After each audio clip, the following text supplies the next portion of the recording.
Hello बच्चों, surd और indices की अगली कड़ी में आज हम लोग टाइप 15 के क्वेश्चन सॉल्व करेंगे।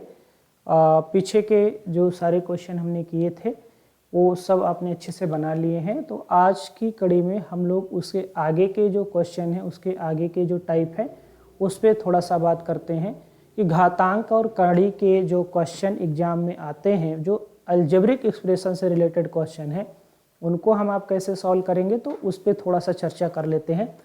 बेसिक से अगर आप एग्जाम में इस क्वेश्चन को बनाने के लिए जाएंगे तो वहाँ पे बहुत सारा प्रॉब्लम क्रिएट होगा। तो इस क्वेश्चन को हम लोग वैल्यू पुटिंग से सॉल्व करेंगे और देखेंगे कि कितना तेज़ी से आप इस क्वेश्चन को बना पाते हैं। पहला क्वेश्चन जैसे आपके सामने है, टाइप 15 है। पहला क्वेश्चन देखिए, 4 की पावर n लिखा हुआ है, 20 का पावर m-1 है, फिर इंटू में 12 की पावर m-n, फिर इंटू में है 15m + 1 प्लस माइनस में 2 है, फिर अपान में आपका 16 की पावर m है, 5 की पावर 2m + n है, इंटू में 9m-1 है। तो इतना बड़ा सा क्वेश्चन दिया गया है, हम वैल्यू पुटिंग से सॉल्व करेंगे और जो भी पावर है वैल्यू पुटिंग में या तो 0 पुट करेंगे या तो फिर 1 पुट करेंगे। तो अगर हम 0 की बात कर लें, अगर हम जो पावर यहाँ पे n दिया हुआ है या m दिया हुआ है, इनको अगर हम 0 मानेंगे तो अगर जैसे ही 0 रखेंगे यहाँ तो ठीक है, लेकिन यहाँ पे अगर 0 हमने रखा तो 0-1 इन्वर्स हो जाएगा, क्वेश्चन आपका और क्रिटिकल हो जाएगा। तो फिर 0 को हम स्किप करेंगे और 1 वहाँ पे रखेंगे। तो यहाँ पे हम m इक्वल में n इक्वल में 1 रखेंगे।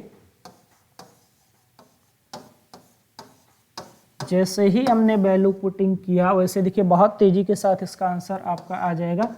आप 4 की पावर 1 रखेंगे तो 4 हो जाएगा, इनटू में है आपका 20। अब 20 की पावर ध्यान दीजिए m है, m की जगह 1 रखेंगे तो 1-1 0 हो जाएगा, और किसी भी नंबर का पावर 0 दैट इज 1, तो यहाँ पे आपका क्या आ गया, 1 आ गया। अगला टर्म है 12 की पावर m-1, तो m की जगह 1 रखेंगे, n की जगह 1, तो 1 में से 1 0, तो 12 की घात पावर आपकी 0 हो जाएगी, तो वो भी आपका 1 हो जाएगा। अगला क्वेश्चन अगला है आपका 15 की पावर में, फिर देखो m + n माइनस में 2 गिवन है, तो m और n का वैल्यू हम अगर 1 रखेंगे तो 1 + 1 आपका 2 हो जाएगा, और 2 में से 2 जाएगा तो 0। तो कुल मिला के ये हुआ कि 15 की पावर में आपका 0 हो गया, और किसी भी नंबर का पावर 0 मीन्स 1, तो ऊपर आपका केवल 4 आया। नीचे देखो 16 की पावर m है, तो m का वैल्यू 1 रखेंगे तो आ गया आपका 16। फिर आपका देखो 5 है, पावर 2m + n है, m की जगह 1 रखेंगे तो 2 × 1 2 प्लस में 1, तो यहाँ पे पावर कितनी हो जाएगी, 3, तो 5 की पावर में 3 आ गया। अगला टर्म है 9m-1, m का वैल्यू जैसे ही 1 पुट कराएंगे पावर 0 हो जाएगा, और ये हो जाएगा आपका 1। 4 से हमने इसको काट दिया तो 4 बार, और 5 की घात 3 125 है, 125 का 4 बार मल्टीप्लाई कराएंगे तो 1/500 आपका आंसर आ गया सी वाला। दोस्तों इस तरीके से इस टाइप के क्वेश्चन को हम आप सॉल्व करेंगे। आगे और क्वेश्चन आइए देखते हैं इस टाइप के। ये क्वेश्चन है आपके सामने, ax की बराबर में b लिखा है, b की पावर y में c लिखा है, c की पावर z में a लिखा है, और आपसे पूछ रहा है कि x × y × z का वैल्यू क्या होगा। तो इसको सॉल्व करते हैं। ध्यान से देखिए, ये जो लिखा है ये आपका ये है कि ये दोनों टर्म्स आपस में बराबर है, मतलब a की पावर x बराबर में b है, मीन्स x की किस वैल्यू के लिए ये दोनों एक दूसरे के बराबर होंगे। तो अगर हम x बराबर में y बराबर में z बराबर 1 ले लें, जहाँ x है, यहाँ y है, यहाँ z है, अगर 1 ले लें तो ये सारे टर्म्स फिर भी बराबर बने रहेंगे। आपके जो टर्म्स हैं वो आपस में बराबर ही रहेंगे अगर x y z का वैल्यू हमने 1 लिया। तो फिर x y z की वैल्यू लेने पर भी इन दोनों में इन सब में कोई चेंज नहीं आ रहा, ये आपस में अभी भी आपके बराबर बने हुए हैं। तो फिर आपका आंसर क्या, x y z पूछ रहा है, x y z की वैल्यू हमने निकाल ली, तीनों का मल्टीप्लाई होगा तो आपका आंसर 1 आ जाएगा बी। अगला क्वेश्चन लेते हैं। ये क्वेश्चन है, इसमें देख लेते हैं। अगर आप इसको बेसिक से देखिए, नॉर्मली लग रहा है कि बेसिक से बनाएंगे तो बहुत ज़्यादा क्रिटिकल हो जाएगा क्वेश्चन, तो हम इसको बेसिक से ना बना के वैल्यू पुटिंग से ही सॉल्व करेंगे। वैल्यू पुटिंग में देखिए हम क्या ले रहे हैं, ए, देखो पावर में क्या है, A B A B A B, हर जगह है ए बी सी, तो ए बराबर में बी बराबर में सी बराबर 0 लेने पर जैसे ही ए बी सी की वैल्यू आपने 0 पुट कराई, तो आप बताइए यहाँ ए और बी का वैल्यू 0 पुट कराएंगे, यहाँ पे भी 0 पुट कराएंगे तो 0 + 0 0 ही हो जाएगा। और यहाँ पर अब कोई भी नंबर हो, यहाँ पर कोई भी नंबर हो, किसी भी नंबर का पावर 0 हो गया, दैट मीन्स 1, वो क्या हो गया आपका 1। अब ये पूरा टर्म क्या हो गया, 1 हो गया, ये भी टर्म क्या हो गया 1 हो गया, ये भी टर्म क्या हो गया 1 हो गया। और 1 × 1 × 1 मीन्स 1, आपका आंसर क्या आ गया, 1 आ गया। और अगला सवाल लेते हैं, एक और क्वेश्चन देखिए। ये क्वेश्चन है आपके सामने, तो इसमें तो पावर कुछ है नहीं, तो वैल्यू पुटिंग का कोई सवाल ही नहीं, नॉर्मल सा क्वेश्चन है।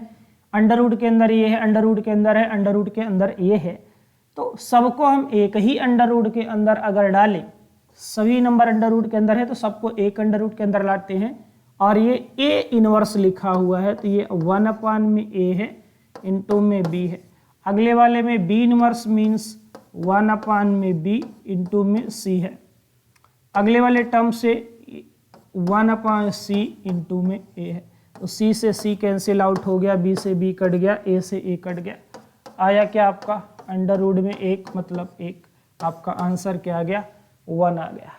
तो आप वैल्यू पुटिंग से या फिर ऐसे थोड़ा सा जो क्रिटिकल क्वेश्चन अलजेब्रिक आइडेंटिटीज पे आ रहे हैं, अगर आप इनको सॉल्व करने के लिए जा रहे हैं तो थोड़ा सा सबसे पहला आपको वर्क ये करना है कि आप ये सोचिए थोड़ी देर के लिए कि क्या हम वैल्यू पुट करा के उस क्वेश्चन को सॉल्व कर सकते हैं। अगर ऐसा कर सकते हैं तो यकीन मानिए एग्जाम में आप बहुत तेजी से क्वेश्चन को सॉल्व कर पाएंगे। एक और क्वेश्चन देखिए, ये क्वेश्चन है, ये थोड़ा सा और क्रिटिकल लग रहा है, देखने में लग रहा है कि बहुत ही ज़्यादा क्रिटिकल क्वेश्चन है, लेकिन जैसे ही हम वैल्यू पुटिंग कराएंगे देखिए बहुत ही ईजी क्वेश्चन हो जाएगा। आइए देखते हैं इस क्वेश्चन को। पावर देखिए b है, a है, c है, a है, कुल मिला के ये है कि पावर a b c है। इसका पावर a b c है तो a बराबर b बराबर c बराबर 0 लेने पर जहाँ जहाँ पे a b c है वहाँ हम वैल्यू पुट कराएंगे और 0 ले लेंगे। तो यहाँ पे देखिए पावर 0 ले लेंगे, यहाँ पे भी पावर 0 ले लेंगे, यहाँ पावर 0, यहाँ पावर 0, यहाँ हर जगह पे पावर को अगर हम 0 लिए तो किसी भी नंबर का पावर अगर हम 0 ले रहे हैं तो वह वैल्यू क्या है 1 है। और ऊपर से लिखा देखो 1 में 1 तो पहले से था, इस टर्म का पावर 0 तो 1 हो गया, ये भी इस वाले टर्म का पावर 0 तो ये भी हो गया 1। अगला वाला फिर वही सेम टाइप है, बीच में प्लस का सिंबल है, यहाँ पे 1 में 1 + 1 + 1 प्लस 1 में यहाँ पे भी वही हाल है, 1 है आपका, प्लस में x की पावर समथिंग 0 हो गया तो भी 1 हो गया। अगला वाला टर्म है x की पावर b - c भी 0 हो गया तो आपका 1 हो गया। अब नीचे हर जगह आप देख रहे हैं यहाँ पे 3 है, यहाँ पे भी 3 है, यहाँ पे भी 3 है, तीनों जगहों पे आपका 3 है, तो 3 आप एलसीएम ले लेंगे तो ऊपर की चीज़ें ऐड हो जाएंगे, 1 + 1 + 1 3, इट मीन्स 1। तो इस क्वेश्चन का आंसर आपका b 1 आ गया। तो आप बहुत आसानी से इस क्वेश्चन को सॉल्व कर सकते हैं वैल्यू पुटिंग से। अगला क्वेश्चन लेते हैं, ये एक और क्वेश्चन है, यहाँ पे भी वही सेम चीज़ें हैं। तो a b c, a बराबर में b बराबर में c बराबर 0, जहाँ जहाँ पर भी a b c है वहाँ पे हम 0 पुट कराएंगे और आंसर बहुत तेज़ी से निकालेंगे। a b c हमने यहाँ पे 0 ले लिया, यहाँ पे भी 0 ले लिया, यहाँ पे भी 0 ले लिया। किसी भी नंबर का पावर अगर 0 हुआ तो फिर वो 1 हो जाता है, नीचे चाहे कुछ भी हो, यहाँ पे भी 1, यहाँ पे भी 1, वहाँ तीनों जगहों पे 1 हो गया, तो 1 × 1 × 1 आपका आंसर आ गया बी। अगला क्वेश्चन देखिए, एक ये क्वेश्चन है, इसको भी देख लेते हैं। यहाँ पे भी वही है, x बराबर में ये समथिंग दिया, y बराबर में ये समथिंग दिया, z बराबर में ये दिया, पूछ रहा है आपके पास, ये पूछ रहा है यहाँ से लेकर यहाँ तक कि इसका आंसर क्या होने वाला है। तो सबसे पहले a बराबर b बराबर c, इस क्वेश्चन को देखिए, जहाँ जहाँ a b है हम उसको 0 पुट करा देते हैं। तो अगर ए बी सी बराबर में हम 0 पुट कराएं तो 0, ये पूरा टर्म क्या हो गया 0, यहाँ पे भी हो गया 0 और यहाँ पे भी हो गया 0। कहने का मतलब है कि x बराबर 0, y बराबर 0 और z बराबर, तीनों x y z भी आपके 0 हो जा रहे हैं। तो पूछ क्या रहा है, x की वैल्यू 0 हो गई, y की भी वैल्यू 0 हो गई, z की भी। तो 1 + 0 मीन 1, 1 - 0 मतलब 1। तो कुल मिला के टर्म्स क्या, ये 1 हो गया, ये भी 1 हो गया और ये भी 1 हो गया। और तीनों का क्या है, इनटू है, तीनों का क्या देख लीजिए क्या है, इनटू है। तो 1 × 1 × 1 मतलब 1। तो आपका ऑप्शन हो गया बी। अगला क्वेश्चन देखते हैं इसमें का। नेक्स्ट अगला टाइप क्वेश्चन आ गया। तो आपने पीछे देखा वैल्यू पुटिंग क्वेश्चन कैसे सॉल्व करने थे। अब थोड़ा सा हम लोग योगांतर अनुपात से रिलेटेड क्वेश्चन देख लेते हैं। योगांतर अनुपात के जो क्वेश्चन है उसमें हमेशा जो भी इस टाइप का क्वेश्चन आएगा, दोस्तों पहले ही बता दे रहे, आंसर आपका 2 आता है। कैसे आता है वो थोड़ा सा एक बार देखते हैं हम लोग। तो आपको इस क्वेश्चन को पहचानना है कि क्या ये वही टाइप है। अगर आपने पहचाना कि ये वो टाइप है तो फिर आपको भारी भरकम सॉल्यूशन से बच जाना होगा और आप बहुत तेजी से केवल क्वेश्चन को देख करके ये बता पाएंगे कि इसका आंसर क्या होने वाला है। जैसे देखिए यहाँ पे क्या लिखा है, ये आपकी चीजें लिखी हुई हैं और खूब अच्छे से देखिए। तो ये a × b है और यही a × b यहाँ पे है। तो यहाँ पे कुल मिला के ये है कि 2 × 2 अंडर रूट में a × b लिखा हुआ है और अपान में a प्लस अंडर रूट में b लिखा है। यही a यहाँ पे है और यही b यहाँ पे है। ये चीज़ आपको समझना है, यही a यहाँ पे है और यही b, मतलब नीचे जो ए बी नंबर आपका लिखा गया है क्या उसी का मल्टीप्लाई यहाँ पे लिखा गया है। पहली चीज़ आपको पहचाननी है कि अगर a और b जो दो नीचे की नंबर है उन्हीं का मल्टीप्लाई अगर यहाँ पे लिखा हुआ है और यहाँ पर अगर 4 है, समझिए हमारी बात को, अगर यहाँ पे 4 है तो 2 आपका a के साथ जाएगा, फिर 2 आपका b के साथ जाएगा, 2 आपका a के साथ जाएगा और 2 आपका b के साथ जाएगा। तो यहाँ पे देखिए x + 2 रूट x - 2, मतलब 2 आपका a के साथ जा रहा है और 2 आपका b के साथ जा रहा है। अगर ऐसा क्वेश्चन है, कुल मिला के उधर आपको देखना ही नहीं है, बस सीधा सा मतलब ये है कि आपको केवल यहाँ पे फोकस करना है, इस वाले टर्म को देखना है।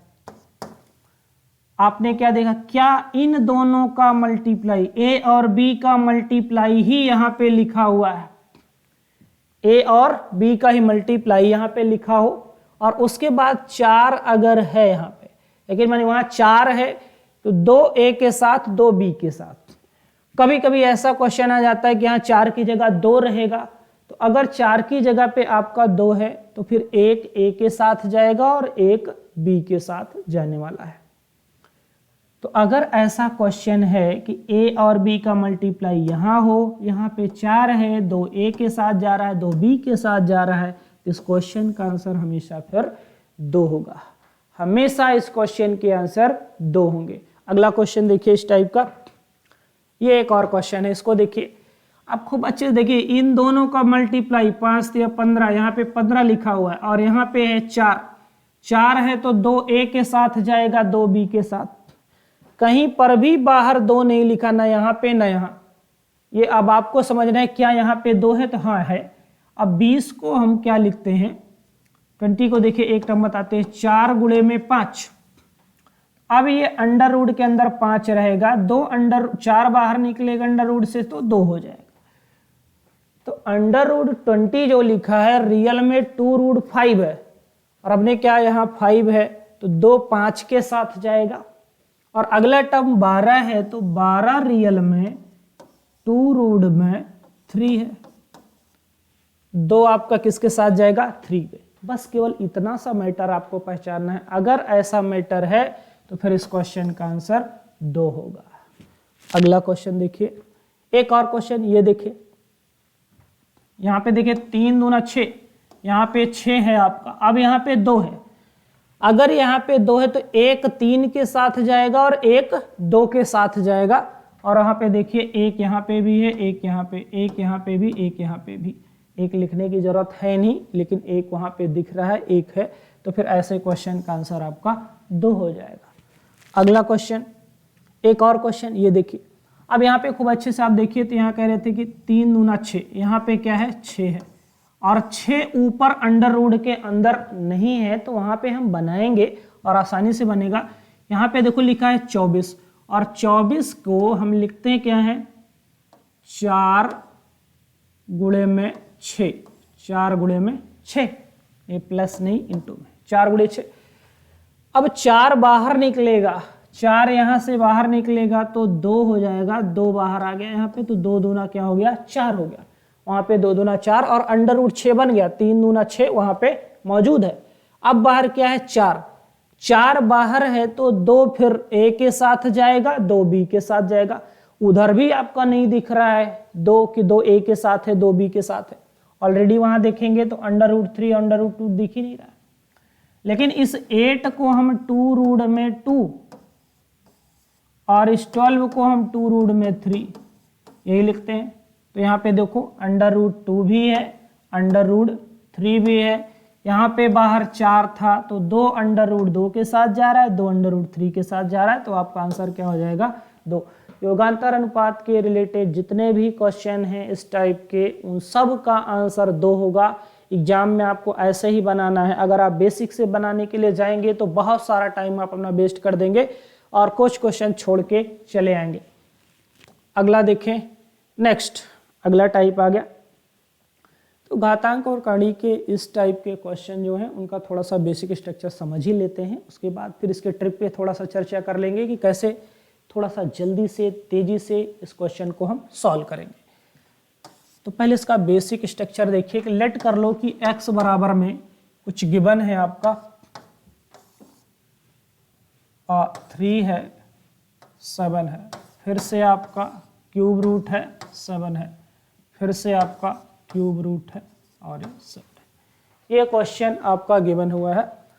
अब आपको ये करना है, हमें इसका वैल्यू फाइंड आउट करना है, तो पहले थोड़ा सा बेसिक इसका देख लेते हैं, फिर बहुत तेजी से कैसे बनाएंगे उसको भी देखेंगे। हम इसको 7 को बाहर निकालेंगे तो क्यूब करेंगे, x क्यूब किया तो 1 7 आपका बाहर आ गया, लेकिन बाकी के 2 अभी भी बचे हुए हैं। दूसरे वाले 7 को जब बाहर निकालेंगे तो फिर से एक बार क्यूब करेंगे, तो इस वाले का भी क्यूब हो जाएगा और 1 7 और बाहर आ जाएगा, अभी भी 1 7 अंदर है, फिर से एक बार क्यूब करेंगे तो यहाँ पे 27 हो जाएगा, और इसका भी क्यूब होगा तो 9 हो गया, इसका भी क्यूब होगा तो 7 की पावर 3 हो गया, और ये वाला भी 7 आपका बाहर आ गया। आपको पता है गुणा में घातें जुड़ती हैं, तो घातों को जोड़ दीजिए, 9 3 12 1 13, तो 7 की घात 13 आ गया, और यहाँ x की पावर 27 आ गया। अब हमें पता है कि हमें x का वैल्यू निकालना है, तो यहाँ पे 27 है, इसको हटाने के लिए 27 से हमने दोनों तरफ पावर में डिवाइड दे दिया, 27 से 27 आपका कटा, तो x की वैल्यू 7 की घात 13 बटे में 27, ये आपका आंसर आ गया। तो बेसिक से आप अगर बनाने के लिए जा रहे हैं तो इस टाइप से बनाएंगे, लेकिन आपको इस टाइप से इस क्वेश्चन को नहीं करना है। करना कैसे वो देखिए। आप देखिए कि यहाँ पे बेस में आपकी नंबर 7 है, तो आपके आंसर में भी बेस की नंबर 7 ही बनी रहेगी। कुल मिला के हमें पावर निकालना है कि इसकी पावर क्या होगी। तो सबसे पहले देखिए यहाँ पे क्या है, क्यूब रूट है, स्क्वायर रूट नहीं है, क्यूब रूट है, 3 है 3 है 3 है, क्यूब रूट है। तो क्यूब रूट का मतलब क्या है कि भाई 3 है, ठीक है, क्यूब रूट पावर क्या है 3 है। अब देखो कि कितनी बार है वो, कितनी बार है वो, 1 बार 2 बार 3, ये वाला 3 हमने यहाँ रखा है, ये ध्यान रखिएगा, ये जो 3 यहाँ पे क्यूब में लिखा हुआ है क्यूब रूट वो 3 है। फिर उसके बाद आपको देखना है कि 7 7 7 कितनी बार है, 3 बार है, तो हमने लिखा 3 बार। अब ऊपर में क्या लिखना है, यहाँ पे 3 का घात 3 है, तो ऊपर में 1 कम करके 3 की घात 2 प्लस 3 की घात 1 प्लस 3 की घात 0, 0 तक जाना है, हमेशा 0 तक जाना है। अब इसको सॉल्व कर लेंगे तो यहाँ पे देखो 3 की घात 3 मतलब 27, तो केवल इतना ही करना है, केवल डिनोमिनेटर भी अगर निकाल लें तो 3 की घात 3 मतलब 27 होता है। तो किस ऑप्शन में 27 है, तो एक ही ऑप्शन में 27 दिख रहा है, आपका आंसर आ गया। लेकिन अगर पूरा सॉल्व करना है, हो सकता है किसी दो ऑप्शन में 27 हो, तो कैसे करेंगे, तो फिर पूरा ऊपर का भी सॉल्व कर लेंगे। 3 का स्क्वायर 9 है, 9 3 12 और 3 का पावर 0 1, तो ये 13 है। तो यहाँ पे आपका ऑप्शन ए आ गया। अगला क्वेश्चन देखिए इस टाइप में, ये एक क्वेश्चन है। तो यहाँ पे देखो बेस की नंबर आपकी 2 है, बेस की नंबर 2 है, तो बेस में 2 ही 2 हर जगह पे दिख रहा है। अब आपको देखना है, देखो यहाँ पे रूट के अंदर जो रूट है उसमें 4 है, तो हमने 4 लिख लिया, तो 4 की पावर में समथिंग कुछ होने वाला है। करना क्या है, देखो कितनी बार है, 1 2 3 4, तो 4 की घात 4। अब 4 का गुणा 4 बार करा दो, डिनोमिनेटर में देखो कहाँ पे पावर में इतना है, तो 4 की घात 4, 4 चौक 16, 16 चौक 64, 64 चौक 256, केवल एक ही जगह पे दिख रहा है, तो बी वाला ऑप्शन करेक्ट। अगला क्वेश्चन देखते हैं, एक और क्वेश्चन ये है आपका, इसको देख लेते हैं। देखो 2 है, यहाँ पे पावर में क्या है, स्क्वायर रूट में क्या है, 2 है, तो 2 लिख लिया। कितनी बार है, 1 2 3, तो 2 की पावर 3, 2 की पावर 3 क्या, 8, 8 कहीं दिख रहा है, केवल एक ही ऑप्शन में दिख रहा है, तो डी आंसर आपका करेक्ट। अगला क्वेश्चन देखते हैं, ये एक और क्वेश्चन है। देखो यहाँ पे क्या है, 2 है, 2 है, 2 है, 2 है, तो हमने 2 लिखा नॉर्मली। फिर देखो कितनी बार है, 1 बार 2 बार 3 बार 4 बार, तो 2 की घात 4 मतलब 16, 16 कहाँ दिख रहा है, केवल एक ही जगह पे दिख रहा है यहाँ पे, तो आपका बी ऑप्शन ये सही होगा। अगला क्वेश्चन देखिए, ये एक क्वेश्चन है, ये बहुत अच्छा क्वेश्चन है, इसको देखिए कैसे सॉल्व करेंगे, और ये इनफाइनाइट टर्म्स तक आपका गिवन है। तो इस टाइप के क्वेश्चन जब एग्जाम आएंगे तो उनका ट्रीटमेंट आप कैसे करेंगे, इस पे थोड़ा सा नजर डालते हैं। देखो 5 लिखा हुआ है, तो नॉर्मली इसको आपको 5 ही लिखना है, 5 लिखना है। और एक चीज ध्यान रखना है कि यहाँ पे प्लस है या माइनस है, अगर प्लस है तो इसके आगे जाएंगे, और अगर माइनस है तो इसके पीछे जाएंगे। प्लस है तो आगे जाएंगे और माइनस है तो पीछे जाएंगे, और आगे जाके क्या करेंगे और पीछे जाके क्या करेंगे वो थोड़ा सा देखिए। 5 के आगे वो कौन सी ऐसी नंबर है, तो 5 के आगे तो बहुत सारी नंबर है, लेकिन 5 के जस्ट पहले या जस्ट बाद में, 5 के जस्ट बाद में भाई 6 है, 7 है, 8 है, तो कौन सी ऐसी नंबर है जिनका 2 लगातार नेचुरल नंबर में फैक्टर होता हो, जिनका 2 लगातार नेचुरल नंबर में फैक्टर होता हो। तो 6 है, इसका 2 लगातार नेचुरल नंबर में 2 गुणे 3 होता है, तो प्लस के केस में आगे जाएंगे। अगर सेम यही क्वेश्चन होता तो फिर माइनस इसके पीछे ढूंढते, इसके पीछे क्या 4 है, 3 है, 2 है, तो कौन सी ऐसी नंबर है जिसका 2 लगातार नंबर में फैक्टर होगा, तो 4 का तो होगा नहीं। 4 का क्या होता है, 1 गुणे 4, फिर 2 इंटू 2, तो बन नहीं रहा, लगातार की नंबर नहीं है। 3 का भी वही होता है, 1 गुणे 3, ये भी नहीं बन रहा है। 2 का बन जाएगा 1 गुणे 2, ये टर्म बन जाएगा। लेकिन यहाँ पे क्वेश्चन ये वाला माइनस वाला नहीं दिया गया है, यहाँ पे क्वेश्चन आपका प्लस के केस का दिया गया है। तो आपको करना क्या है, नॉर्मली एक बार फिर से समझिए कि 5 है, तो 5 के आगे कौन सी ऐसी नंबर है जिसका 2 लगातार नंबर में फैक्टराइजेशन हो रहा है, तो 6 ही है, और 6 का गुणा होता है 2 और 3, तो फिर वैल्यू लाइज बिटवीन 2 एंड 3, आपकी जो वैल्यू है 2 और 3 के बीच में लाई पड़ेगी। तो कौन सा ऐसा ऑप्शन है, केवल एक ही ऑप्शन दिख रहा है, और इसको लिखेंगे कैसे, 2 है ग्रेटर और इक्वल लेस और इक्वल 3, इस टाइप से इसको लिखते, काम खत्म, वैल्यू 2 और 3 के बीच में है। अदरवाइज इसका बेसिक स्ट्रक्चर बनाने के लिए जाएंगे तो कम से कम 3-4 मिनट टाइम आप अपना गंवा देंगे, और एग्जाम में टाइम कितना इंपॉर्टेंट है आपको बहुत अच्छे तरीके से पता है।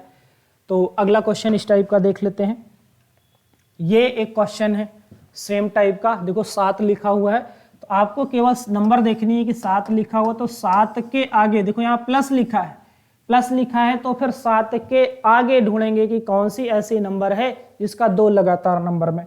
तो 7 के आगे बहुत सारी नंबर है, 8 है, 9 है, 10 है, 11 है, 12 है, 13, बहुत सारी ऐसे नंबर है। तो 8 का 2 लगातार नंबर में फैक्टराइजेशन नहीं होगा, 9 का नहीं होगा, 10 का नहीं होगा, 11 का नहीं होगा, केवल 12 का होगा। 12 का होता है 3 और 4, तो वैल्यू लाइज कहाँ से कहाँ, यहाँ से, ये आपका आंसर आ गया 3 और 4 के बीच में, ये ऑप्शन सी नंबर आपका करेक्ट आंसर है। अगला क्वेश्चन देखिए, ये है 5 है लेकिन माइनस में है, ध्यान दीजिएगा। तो 5 तो ठीक है, माइनस मतलब 5 के पहले, अगर माइनस है तो 5 के पहले ढूंढेंगे। 5 के पहले नंबर 4 है, 3 है, 2 है, तो केवल 2 का ही फैक्टर होगा, 1 और 2, तो वैल्यू कहाँ से कहाँ, x की वैल्यू 1 से लेकर के 2 के बीच में लाई करेगी। कौन सा ऐसा ऑप्शन है? केवल एक ही ऑप्शन है, ए ऑप्शन आपका करेक्ट आंसर है। अगला क्वेश्चन देखिए, 7 है, माइनस का केस है तो इसको भी देख लेते हैं। 7 है तो 7 के पहले कौन सी ऐसी नंबर है? तो 7 के पहले क्या 6 पड़ता है, और 6 का ही फैक्टर 2 और 3 होता है, तो वैल्यू कहाँ 2 और 3, 2 और 3 का ऑप्शन कहाँ है? यहाँ पे बी वाला आंसर आपका एकदम करेक्ट आंसर है। अगला क्वेश्चन देखते हैं। अगला फिर से एक नया टाइप है। अब यहाँ पे देख लीजिए कि क्वेश्चन दिया है ऐसा समथिंग करके, लेकिन इसमें थोड़ा सा ध्यान दीजिए कि यहाँ से लेकर यहाँ का नंबर और यहाँ से लेकर यहाँ तक दोनों बार बार क्या कर रहे हैं? रिपीट कर रहे हैं। तो इस टाइप का जब भी क्वेश्चन आए कि ऐसा स्ट्रक्चर रहे आपका और वही नंबर बार बार रिपीट कर रहा है, और एक चीज़ और ध्यान रखना है कि बी जो है आपका ए स्क्वायर होना चाहिए। यहाँ पे जो नंबर है वो इसी नंबर का स्क्वायर होनी चाहिए। अगर ऐसा फंक्शन है तो जो आपका पहला वाला नंबर है वही आपका आंसर होता है। अगला क्वेश्चन इसी टाइप का देखिए, यहाँ पे 2 है, 4 है, फिर 2 से लेकर 4 तक बार बार यही टर्म्स रिपीट कर रहा है। फिर क्या है यहाँ पे देखो, इनफाइनाइट टर्म्स तक है, बार बार टर्म्स भी रिपीट कर रहे हैं और इनफाइनाइट टर्म्स तक टर्म्स आ रहे हैं। तो फिर कितनी बार स्क्वायर करेंगे, कितनी बार स्क्वायर करके नंबर को हम बाहर निकालेंगे? तो ऐसे क्वेश्चन को हम लोग सॉल्व नहीं करेंगे, केवल बस पहचानेंगे कि क्या वो वही टाइप का क्वेश्चन है। तो खूब अच्छे से पहचाने। देखो यहाँ पे 2 है, क्या इसी का स्क्वायर b है? तो हाँ, 2 का स्क्वायर 4 होता है, तो फिर 2 पहला वाला ही नंबर आपका क्या हो जाएगा? आंसर हो जाएगा। अगला क्वेश्चन, एक और क्वेश्चन इसी टाइप का देखिए, यहाँ से लेकर यहाँ तक, फिर यहाँ से लेकर यहाँ तक, फिर यहाँ से लेकर यहाँ तक, ये बार बार रिपीट हो रहा है और कहाँ तक जा रहा है? इनफाइनाइट टर्म्स तक जा रहा है। और एक चीज देखना है, क्या इसी नंबर का स्क्वायर है ये? अगर इसी नंबर का ये स्क्वायर है तो फिर पहला वाला ही नंबर आपका आंसर होगा 3 की पावर 1 मीन्स 3, तो फिर ये आपका सही जवाब हो जाएगा। अगला क्वेश्चन देखते हैं। तो ये आपका घातांक और कड़ी कंप्लीट होता है। नेक्स्ट वीडियो में हम लोग कुछ नया शुरू करेंगे एक नए टॉपिक के साथ। तब तक के लिए धन्यवाद, नमस्कार दोस्तों। इस वीडियो को देखने के लिए आपका बहुत आभार, बहुत बहुत धन्यवाद। तब तक के लिए नमस्कार। नेक्स्ट वीडियो के लिए जल्दी हम लोग एक साथ फिर से हाजिर होंगे। धन्यवाद।